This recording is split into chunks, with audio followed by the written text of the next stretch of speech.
All right, good afternoon, everybody. TG here. It is January 8th when I'm recording this. That's Saturday. Hope you guys are doing well. I just got back from flying with my dad. We're in the Glass Air 3 for any of the pilots out there that know what that airplane is. So, pretty fun airplane. It's kind of like the Corvette of the skies, but yeah, we're having a great day. Look how clear it is. It is super cold outside, though. But you know what? If anybody knows anything about engines, that gives us a good amount of power because the air is denser. So, when we take off and put the throttle in, so you can see down here, that's the throttle right there, and then that is the propeller, and then that is the fuel mixture, and that's how you can control everything. And it's a fun plane to fly. The other thing, if you guys are interested about this, we updated all of the instrument panel, and through here we have what's called a glass cockpit now. Basically, all of the old gauges are now replaced by these screens here. And we decided to do that. I mean, this airplane was finished. We started it in 1990 and finished it in 1992.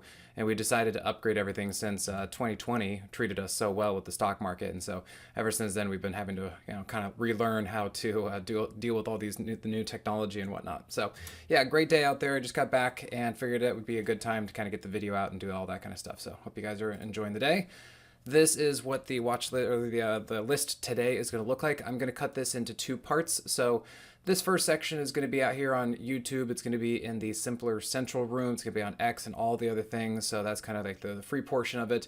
And then this section down here is going to be for the Moxie Trader subscribers. And so that's what we're going to dive into. Some of these are names that we are in. Others are names that we have been trading and looking around at. And others are going to be stuff that I just want to show you about the market and what's happening out there. Remember, this is for educational purposes only. So let's all play nice out there. And then let's dive in. And for those of you out there on YouTube and X and stuff like that, be sure to subscribe and hit the thumbs up button, all that kind of stuff. It'll really help out. And then just, if you guys like what I'm showing you and how this is all working, come on over to simplertrading/Moxie and you can sign up for the trading room that I run.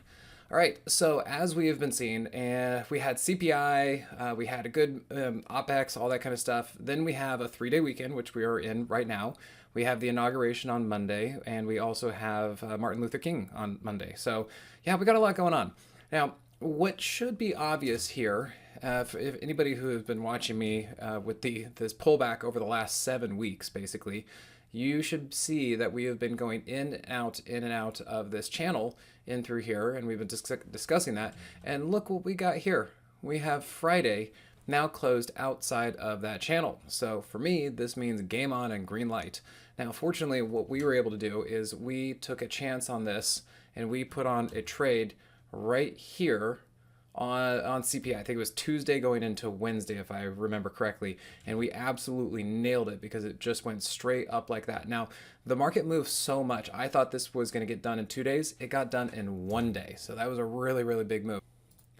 So let me show you what that trade actually looked like. So if we actually come over here, and if I minimize this, show you the setup. So this was the alert setup. You can see here is on the 14th, it was 9:49 a.m. This was the trade going into CPI. We bought a vertical option. It was a 1 DTE. We bought it for 750. Now this is the chart of what the option spread basically looked like. We bought it down here. You can see we got the nice Moxie price trigger and everything right there, and everything worked.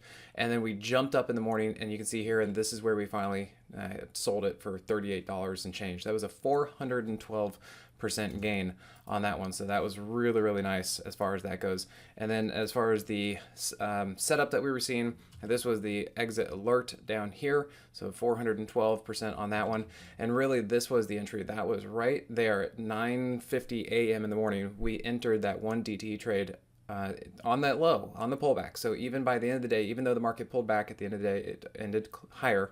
And so we were still green, and then this thing just exploded right there. So great job for that one. Pretty happy about it.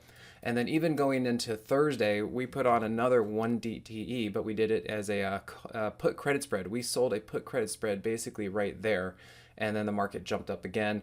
So we got plus 96% on that one. We even did a butterfly for 6,000, but I planned it for Tuesday, but this moved on Friday, so we made a few bucks on that one. Not as much as we could have, but oh well, it's still green, and very happy about that.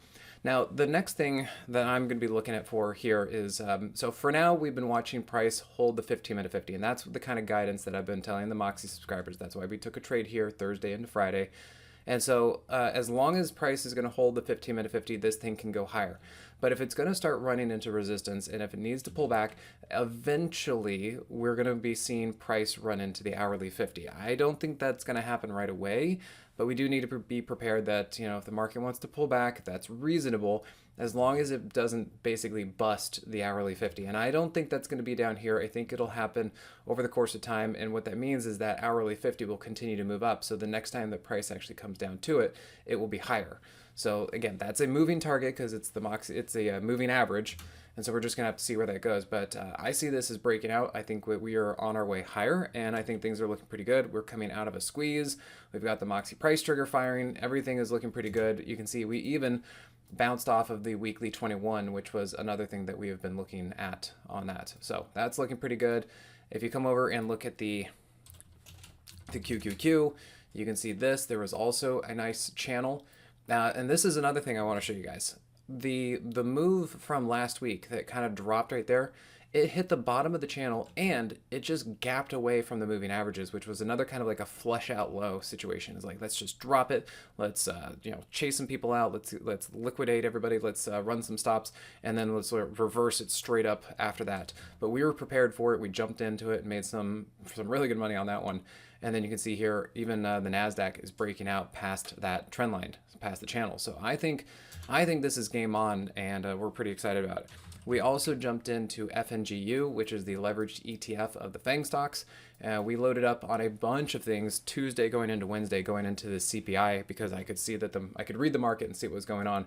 So we bought FNGU back here. You can see right at that line. We're doing well. And basically, you could see that FNGU was just getting up there. I mean, that was a pretty big move. We sold half of our position right there at plus 60%.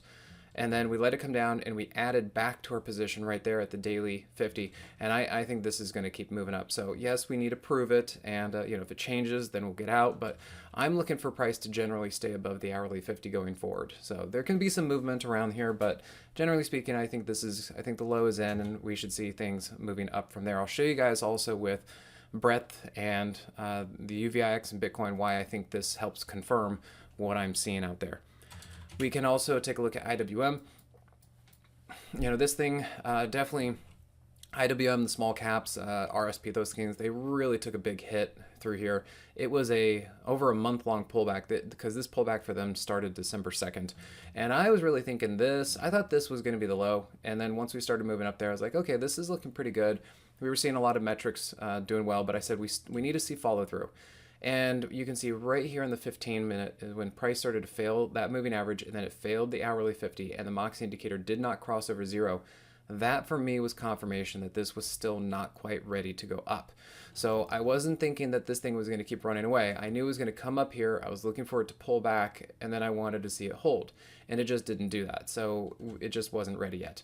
But now you can see here, it is holding the moving average. It continues to hold the moving average. It can move around in through here, but again, I'm going to want to see this thing hold moving averages and continue to move up and out from here. So yes, it can pull back, but I want to see it hold support in through here. I do not want to see it fail like this again and again. I have more examples I want to show you guys that can help with this. And if we take even the IWM, if we look at the higher time frame, everything's still looking good. I mean, yeah, it was a big pullback, but if you look at that monthly chart, there is no damage. It is just basically flagging still right into the monthly 10.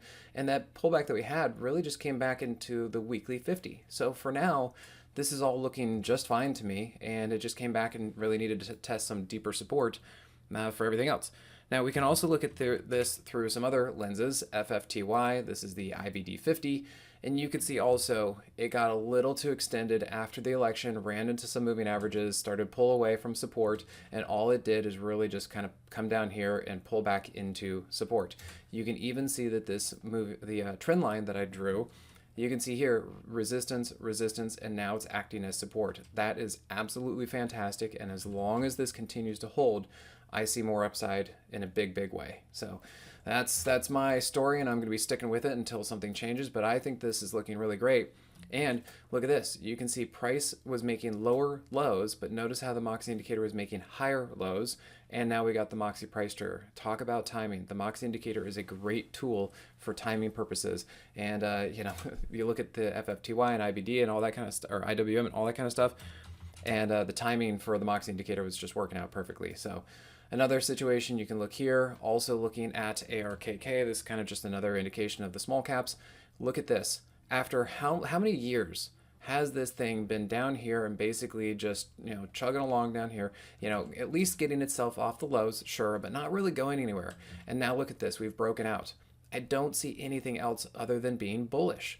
Now, you can see we had a big pullback. Things got a little too excited going into the election and with interest rates coming down and everything else like that. So this was a big move, and it just got a little too ahead of itself. And what it's doing, it really just kind of pulled back, and it looks to me like we're ready to go up again.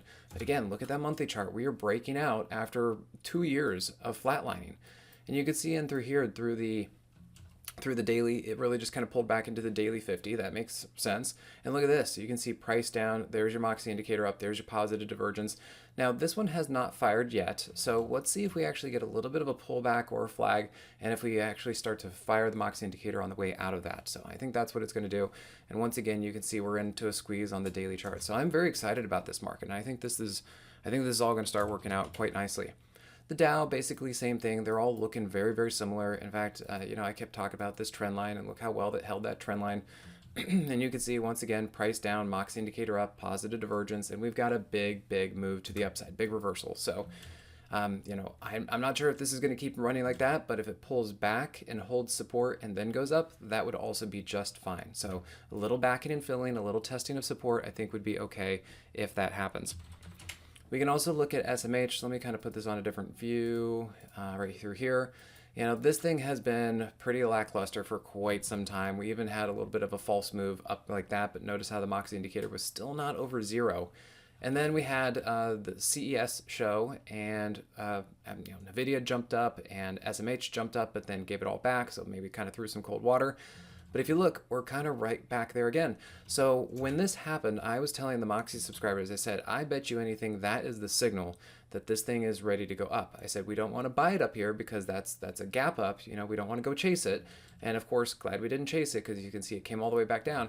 But now you can see we're up here, which is clearly into new territory after months of being sideways like this.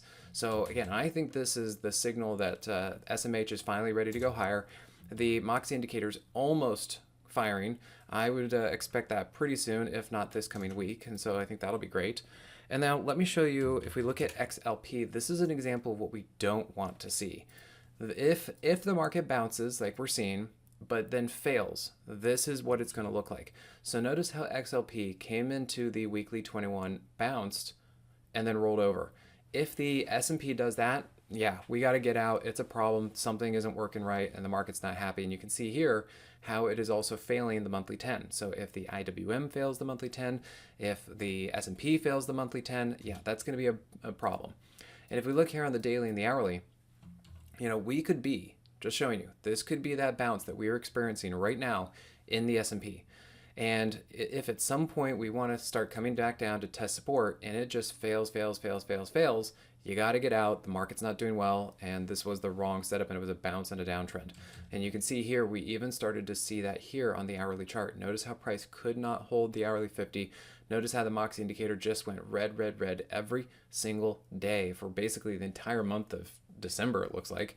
There's no signal here. There's no signal to go long. So if for some reason the S&P, the NASDAQ, the IWM start to do something like that, yeah, that's a problem, because basically you can see here's the setup, here's the move, and then it fails. So this is what we don't want to see from the market, and hopefully you guys can kind of keep an eye on that. And look, if this is going to happen, most of our tickers and things are not going to be good, and they're not going to be happy, and that's going to be a problem too. All right, let's get over to Bitcoin. We can look at /BTC. Bitcoin is up and doing well. We can even look at the higher time frame.